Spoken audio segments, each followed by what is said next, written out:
Now, is critical thinking only for students? You might think so, mightn't you? Because critical thinking seems to appear in so many essays. Critically discuss, critically examine. Well, I'm going to suggest to you, and this article will as well, that critical thinking is not only for students. You as a practitioner, you as a mentor, you as somebody who has to make a report and to make a case for a particular course of action in your nursing program or indeed on the clinical field that you work in, you are going to have to be able to reason it aloud. So critical thinking is for everyone, and even more so in many ways for nurses who have to become leaders and who wish to innovate with others. So why is critical thinking important for nurses? Let me give you an example. Let's imagine that you are going to do an injection. You've done this 20, 30 times before, haven't you? And you know the principles of how the drug is measured, checked against the prescription, how it's drawn up and mixed with fluids, how it is injected at a particular angle into the skin, how the patient is told about what is happening. These things we know. These things are experience. But let's imagine that you take the moment, you take the chance to look back and reflect on how those injections have gone.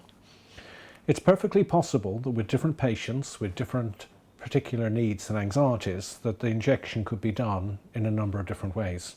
Yes, the drug was administered in the same way. Yes, the measurements were the same, but the way in which you arranged the injection was quite different. So we need that degree of criticality, that review, that reflection to enable us to improve upon experience and to develop some sort of insight. Once we have insight, we're into the position where we can start to claim that we're learning. That's important for things such as when you come to revalidation, you have to prove that you've been developing.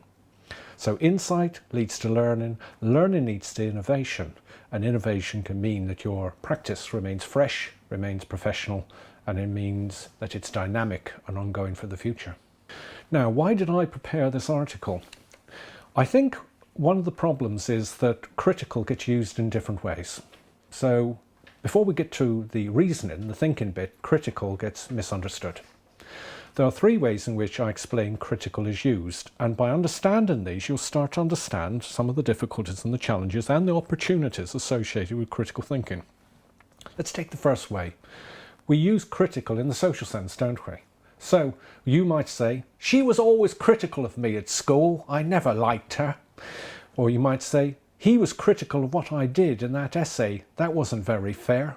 So critical in this sense, in the social sense, means censorship. And we may fear censorship, and we may therefore not open the debate and discussion about what was good, what was bad, what was indifferent. So we tend to be a bit shy.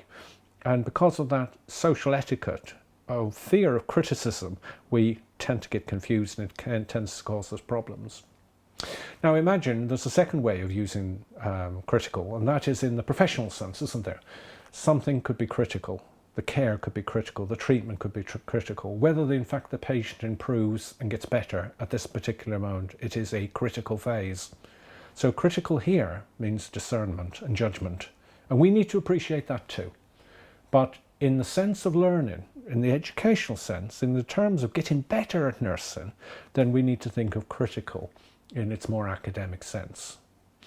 Critical in this sense means being more rhetorical, being more thoughtful, being more debating about what we've seen. Why was that a good idea? Is there a better way to do it? Is there something else we could have done to augment what we did? These questions that we pose to ourselves is what we mean by being critical.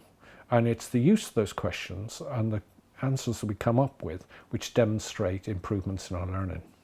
How will this article help critical thinking? Well, I think it's going to help in a number of different ways. Firstly, it's going to help you to pause and go back and think about what we mean by being critical. Secondly, however, it's going to justify why we should pause and reflect. Much of the reflective work that we do in clinical practice is underpinned by judgments and ideas about alternatives which we could have followed. So this article is going to help you to think afresh about critical reasoning. It's going to help you think about what's required in essays, but also what may be required in practice. Now, do you think there's a difference between critical thinking and intuition? The answer is yes. Much has been said about the importance of intuition in nursing. Patricia Benner, who wrote the theory about levels of learning, put intuitive learning at the very top. And nurses need to be intuitive. There are times where we need to think and explore and act in instinctive ways. So intuitive learning is learning which is tacit. That is, it's not clearly rationalized out. It is not torn apart or opened up in the way that you might in an essay. So intuitive is important. It's important in clinical practice. It is a mark of often good practice, but it is not the same as critical thinking. There are many occasions in practice where we need to defend our arguments, where we need to defend our case to decide why something was a good thing to do. And that critical thinking has to be explicit. We have to be able to think aloud, reason aloud, and defend our case, whether that be facing a criticism from a patient, preparing a report, or making a case for innovation in a project group. So, what sort of levels of critical thinking should students demonstrate? Clearly, the levels are going to become more sophisticated the further through the course the student goes. But it's important for tutors and for students that these levels are clearly articulated. In many essays, it's just too simple and too easy to say critically discuss, critically analyse. We need to help the student to understand what different levels of critical thinking look like, both with regard to theory and with regard to reflection. So in this article, in the module of which it is a part, we're going to describe for you those different levels of critical thinking. We're going to say what they look like. We're going to tell you what sort of words you might be using to express those in a piece of written work that you do.